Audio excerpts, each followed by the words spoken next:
Hello and welcome to the Financial Goddess channel. I'm Margaret Milutinovic, your finance and business expert. In today's special edition, we are going to look at the federal budget, what's the measures in terms of cost of living, especially looking at women's economic security, and of course, what, if anything, is in this budget to assist the small to medium-sized businesses with the current inflationary pressures. So I would like to start today's overview of the budget by looking at the macroeconomics. Firstly, if you have seen my budget update from March of 2022, you would have noted that this October budget is fundamentally different. The economic outlook is fundamentally different than the one that was presented by the Australian government in the March of 22 budget. Of course, we also had the federal election, and the political party that is in charge has also changed from the coalition to Labor. This, of course, is our second budget in this year, and you can more view it as a mini budget and a start of a discussion preparing us as Australians, whether you're an individual or a small business owner, towards bigger measures in the May of 2023 budget. The few key things that I wanted to draw your attention to in terms of the different economic outlook is looking at comparing the 21-22 to 2022-23, so last year versus this year. GDP was at 3.9, for this year it's sitting at 3.25, so we had a drop in GDP. Our unemployment rate last year was at 3.5. It's expected to, of course, grow to 3.75. And unemployment is one of those things that, unfortunately, according to our government, needs to increase in order to help to curb the inflation. That's just how the economics works. In terms of the consumer price index, last year was sitting at 6.1. This year it's sitting at 5.75. The wage index last year was at 2.6. This year it's sitting at 3.75. And net overseas migration last year was at 150,000. And this year we're looking at 235,000. The net overseas migration is one of the points that I'll go into more details a little bit later on in this video. So the government overall is predicting that we'll go back to the typical, the normal Australian economic climate by around the 2025-2026 financial year. And one of the key things that have been highlighted in this budget, which is critical for us to understand if we're trying to predict where this government and the monetary policy is going to go over the next few years, is to understand that the Treasurer Chalmers has highlighted the structural budget deficit of minus 2% of GDP. And he's actually not expected for that to improve until the 2032-2033. So we're talking about a 10-year time frame. What the structural deficit means in simple terms is that the revenue that the government is expected to collect is lower than the growing cost pressures. And some of those key cost pressures, the main ones that have been identified is the interest that we have to pay on the debt that we have incurred as a result of things like the JobKeeper and cash flow boosts and other measures by the previous government. And the second one that we're expecting to really increase is the NDIS. One of the things that the government is looking at is to review the efficiencies of NDIS to make sure that as the expenditure is expected to grow, that we're actually getting a value for every dollar spent. So just to give you an outlook on where the Australian government debt is sitting, as of 14th of October this year, it was $892.3 billion. So it's quite a large deficit that it's incurring a significant level of interest, and that is the highest annual expenditure that we have, and we have to meet, of course, the interest repayments. Now, the cost of servicing this debt is expected to grow at the rate of 14% annually. And part of the reason, of course, is the increase in interest rates. So as interest rates increase, the total interest repayments on our debt as a country will also increase. So these are important things for you guys as my viewers to understand before we move into what's in it for you, what's in it in terms of cost of living measures, and what's in it for small to medium-sized businesses, and how about the women's economic security. Because regardless whether you're running a personal budget, a business budget, or a government budget, the end result is that if your spending is higher than your income and your significant amount of money in debt, and a significant portion of your income has to go towards debt repayments, it minimizes how much money you have to allocate to other things. And then, of course, depending on the government's priorities, there will be some things that they have to allocate money towards, and there are other things that are not must-haves, that are sort of if you like to think of it in terms of a wish list, that need to be pushed back until our budget is actually in surplus and we have money to reinvest further in our country.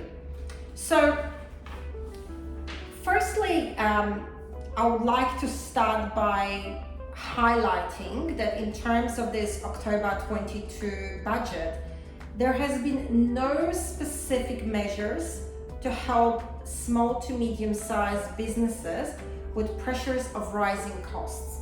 However, there has been one thing that the government did include in this budget, and that's to do with the mental health program that is offered through Beyond Blue for small business owners to seek free mental health assistance without any referrals. So that program started March last year, and it was welcome to see that that assistance continues. They have also allocated $12.6 million to combat scams and cybercrime, which is of course welcome because there has been a lot of recent attacks. You can see from companies on the news such as Optus or Medibank that is a serious issue. Australia seems to be a lot under cyber attacks, so it's good to see government investing more in the infrastructure. It was also good to see in this budget that the government has put measures in terms of taking the first steps to address the gender pay gap, as will assist with improving women's economic security. The extension of NBN to regional areas to assist with participation in digital economy has also been welcomed. So now let's have a closer look at what is specifically in last month's budget when it comes to assisting with the cost of living. So firstly, we have the cheaper childcare package that is due to start in July 2023. It will allow greater women's participation in the workforce. The other thing that has been in this budget is an increase to paid parental leave, so extending it to a period of 6 months by 2026, with $530 million allocated in the budget. And the government's policy is to really push for a share of the 6 months to be split between mum and dad, and it's to encourage equal parental responsibilities when it comes to the care of the children. The government is also helping with the cost of living by putting the cap on PBS to the maximum of $30 payment. The further pressure on the cost of living comes also from affordable housing, as we know that has been quite a large issue. Few measures that the government has specified in this budget was building 30,000 new social homes over the next 5 years, rent to buy program for 5,500 homes, and 1 million new homes to be built over the next 5 years, starting from 2024. Those 1 million new homes will, the way that government will be involved in encouraging that is in terms of the policies around council zoning and land releases. And they have flagged that to be high on the agenda as issues that need to be addressed. Another welcome measure from the government was the $560 million that has been allocated for community organizations, including housing, Indigenous and domestic violence services, and to help deal with rising inflation. Overall, the NDIS got a 12.1% funding boost. There was a further 6.1% increase to health budget, 4.4% increase to the defense budget. It is highlighted, however, that the workers' pay is expected to continue to go backwards until 24-25. So for a lot of you sitting out there, you will continue to feel the pressures.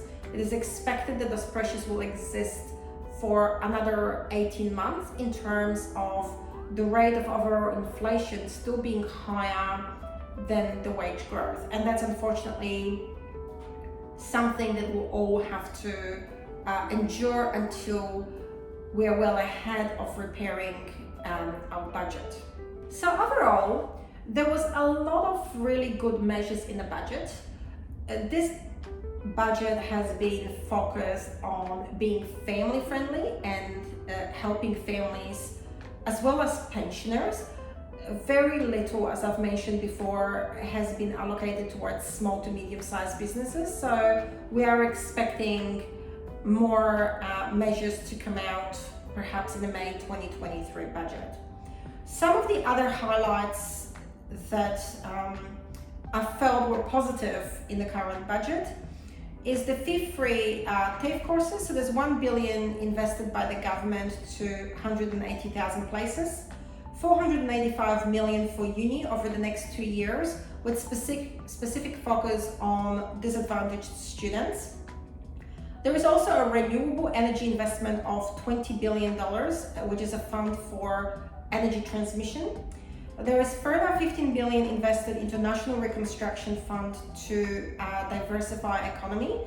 And my understanding from the Treasurer's speech last night is that it's very much focused on bringing manufacturing back into Australia. So that's very much needed and welcomed initiative in this budget. There is a forecast of $36.9 billion deficit for the 2022-23 year, which is lower than originally expected through the March budget. This is predominantly caused by the significant increase in price of commodities, of course, because we supply, because we export a lot of that. Also, another critical investment that once again I felt was positive and really welcomed was $1.7 billion that has been invested over the next 6 years to end violence against women and children. It's the first of its kind that I've seen in any recent budgets, and there's definitely a lot that the organizations can do with that funding to ensure that the women and children have a safe place to stay. There is a further $1.2 billion to help close the gap for First Nations people. The only measure in the budget for small to medium-sized businesses has to do with the extension of the mental health wellbeing program operated through Beyond Blue. Government has taken also a multi-step approach to help address the critical skills shortages that are experienced nationwide across all industries.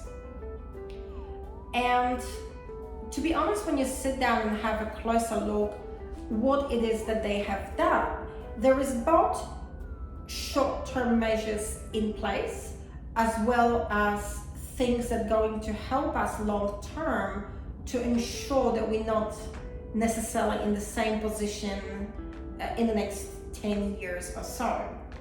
So the TAFE and uni funding will help long-term with skills shortages, and those TAFE-free and uni-free courses are specifically in the areas where it has been identified through research that there are skills shortages. The government has also indicated that if there is particular industries and particular occupations that are struggling with skills shortages that haven't been addressed through TAFE or uni, they are open to extending that funding to RTOs. Of course, it doesn't solve your problems immediately as a small to medium-sized business owner, but knowing that there is a program in place where our labor is getting skilled, it means that long-term we should see the easing of the pressures. The next step that the government has taken in this budget is to increase the amount pensioners can earn before impacting their pension. We all know with the increasing cost of living, there is plenty of people that are retired that would be willing and able to work at least on a part-time basis. But of course, what's preventing them is the unfair reduction to their old age pension. So the government has now increased the earning to $11,800 a year before it's going to start impact the pension. This initiative is hoping to allow the more mature and well-experienced workers to be able to come back to the workforce if they wish to and be able to immediately ease off some of those skill shortages. The next thing that the government has committed to is to increase the skilled migration. This is more immediate, or perhaps with the current visa wait times, more medium-term solution. So if you recall at the beginning of this video, I've mentioned moving from 150,000 net skilled migration to 235,000. So that's extra 85,000 skilled visa migrants that the government wants to bring in this financial year and the further years. Of course, for those of you that are already willing and a part of that system where you're offering business-sponsored visas to get that skilled migration, most of you know that the current wait times are somewhere between 12 to 18 months. So there has been a criticism on the government that it's not efficient enough and fast enough to address those issues. What the government came back with saying last night that of course they are now looking at increasing the efficiencies within the visa approval process. So it's one of those things, it's sort of wait and see. Of course, we can all stay hopeful that the government will be able to improve those efficiencies and we can get skilled visa workers here in a much shorter time frame than 12 to 18 months. The next thing that of course will also significantly help when it comes to addressing the skilled shortages is the women's participation in the workforce. So the way that the government is tackling it is by providing more affordable childcare, by allowing parents' combined income to be higher and the government subsidizing childcare more from July 2023. It will allow more moms to re-enter the workforce, therefore further assisting with the skills shortages. There's plenty of skilled moms that are at home with little children, but when they look at the amount of money that they will earn from wages versus the cost of childcare and perhaps the cost of commuting to work and other costs associated with re-entering the workplace, the cost benefit doesn't make sense. So the government is hoping to address that and to help families. And if a woman can re-enter the workforce, then the idea is that would also help the family ease the pressures, the inflationary pressures with the rising cost of living.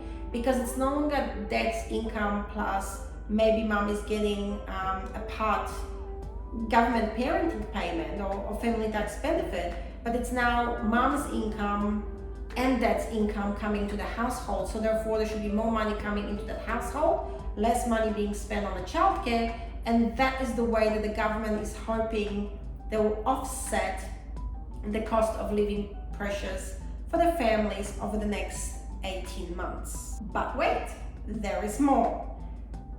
This current government decided to add new well-being measures, which are non-economic measures, as part of the assessment. How is our country doing? This is similar to what the New Zealand Labour government did. So the new well-being measures will include things like education levels, health standards, and state of the environment. This is another welcome change and a new initiative, and it's one of those things that we'll just have to wait and see as to how those well-being measures of our society will impact the overall government policy making. So in conclusion, my view of the budget is that it's quite a sensible budget, quite a responsible budget. There hasn't been major tax reforms. However, this budget is a good work in progress. It's a starting point of a discussion to let us all think and understand where the economy is at, to prepare us for further changes in the next 3 budgets that the Labour will set during their term. I think that it's important for us to understand, and I think that the Treasurer did a really great job with explaining the microeconomics and the state of the government debt and funding of the debt, as well as the growing pressures coming from things like NDIS, to help us all understand the difficult decisions that the government needs to make in a responsible manner. There is no question that the state of the books that the government has inherited, it's pretty dire. If you think about it, we are in one of the highest debts that this country has seen, 892.3 billion deficit. We don't have a whole lot to show for that deficit.